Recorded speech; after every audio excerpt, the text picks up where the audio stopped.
Hello everybody, lovers of all games that involve playing roles, rolling dice, playing with plastic miniatures, and as well fans of Transformers and Dungeons and Dragons in general. Today I'm gonna be unboxing and reviewing this Dungeons and Dragons Diceling transforming 20-sided die that transforms into the Green Dragon. As you can see, I called for help some of my Green Dragon miniatures. But first, let's take a closer look at the packaging. You can see very nice drawing of the Green Dragon with the wings spread and mouth open.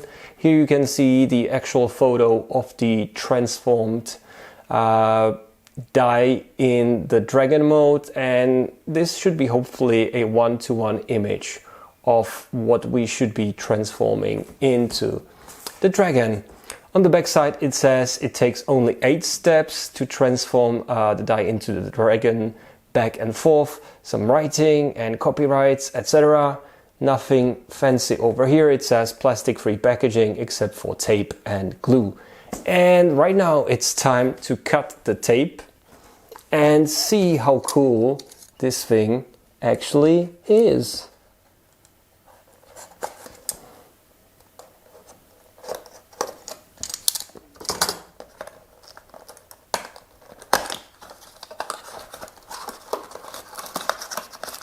Okay, so here's some protective cardboard with nice pentagon. The same goes on the other side, and I can see as well that there are some instructions hiding underneath the cardboard on this side of the packaging. Yeah, printed on very cheap looking paper, but I didn't buy it for the paper. I bought it for this thing that is nicely wrapped in a plastic bag, and you can see that it's as well protected from the inside by some pieces of paper. Sorry, not plastic, paper. So let's get it open. The instructions show on one side how to transform the die into the dragon, and on the other side how you can get from the dragon back to the 20-sided die.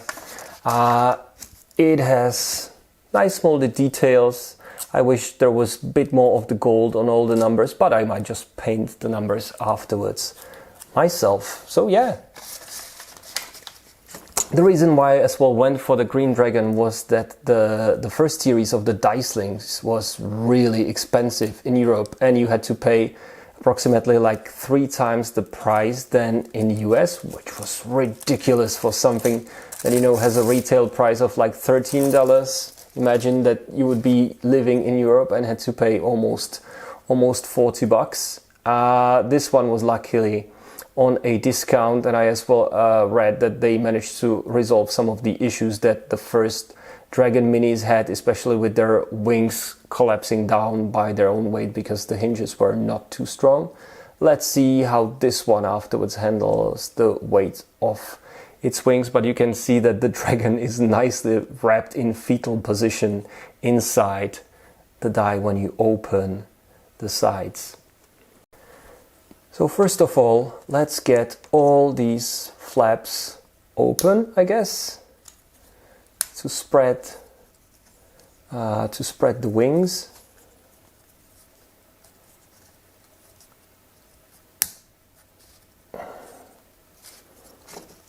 And here we can grab the tail of the dragon,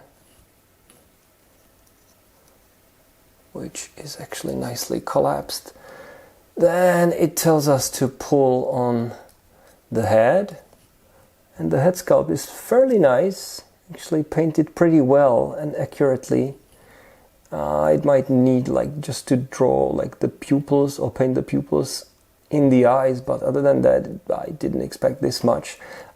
These horns are very rubbery and soft, but I appreciate the painted inside of the mouth, and you can move the jaw even though you can see that the dragon has a slight underbite, but I don't mind. Yeah, and we can spread the legs as well. I guess we need to rotate the front paws over here and bend them a little bit. And for the hind legs, it tells us to rotate the feet. Yes, that's what's been done. Bend the knees. Alrighty, this should rotate as well. Then we can bend the knees and rotate the rest of the hind legs like so. And what else is left? The tail should rotate, and this bends over here. And yeah, all the spikes should go up. And is that it? I guess almost.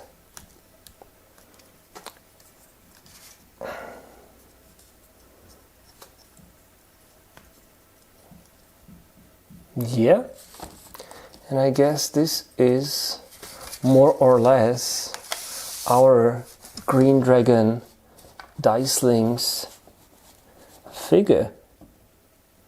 And to be honest, it looks pretty good. And let me just focus more on the mini. And as you can see, these are the old large figures. So you could use it as a large or huge figure these days if you really wanted to and needed one in the game. This is slightly larger version of the Green Dragon from Tyranny of Dragons, and I think this could work as a huge or large mini as well if you really needed one in the game. In terms of articulation, you have ball-jointed tail that can be angled in several sections. The last section is kind of funny design because it has like an asymmetric flap over here. The legs are they ball-jointed? Yes, they are. So they can move a little bit in and out. You can angle the knees, the heels as well. The front legs can be as well angled on a ball joint. You can as well move them in the elbows, and the feet can be articulated. The whole head swivels up and down. You can rotate the neck from side to side, even though you afterwards just destroy the nice pattern over here if you like rotate it 90 degrees. But the articulation of the head is actually pretty good, even in this pose, and you can angle it up and down a little bit. And as I said, you can open and close the mouth, which is fairly impressive.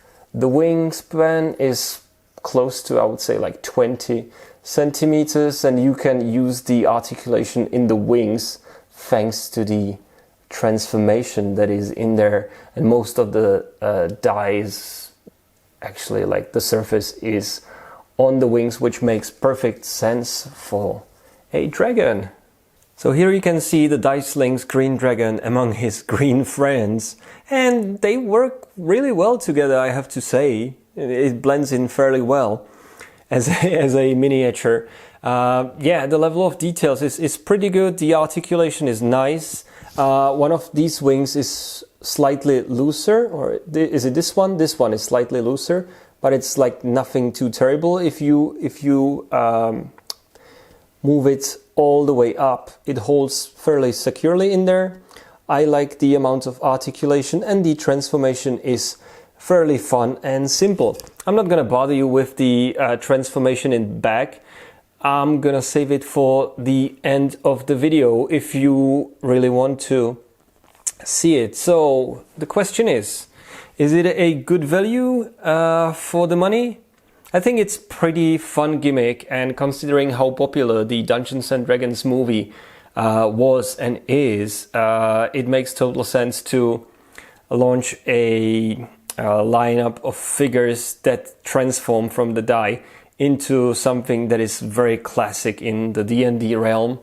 So yeah, if you like Transformers and if you like Dungeons and Dragons, this is the best of both. If you are living in the US, of course, the price is way better. In Europe, they get very overpriced. The price in Czech Republic is even more than in Denmark. I paid for this one 100 and I believe 30 Danish krona, which would be roughly something over 20, maybe close to $25. And yeah, it is on the more expensive side for what it is, but on the other hand, it's quite fun. And I bought as well the Displacer Beast, the transparent version, for my friend as a gift for Christmas. Therefore, I'm not gonna do the unboxing and review of this one, but from what I've seen online, this one is very cool as well. Probably, you know, together with this one and the Mimic chest, these would be the best of the Dicelings. So that's all from my side. Until next time, everybody, stay safe, take care, and bye-bye. And I might as well finally bring in some of the minis that I painted myself. Let me know in the comments if you would be interested to see some close-ups of these miniatures.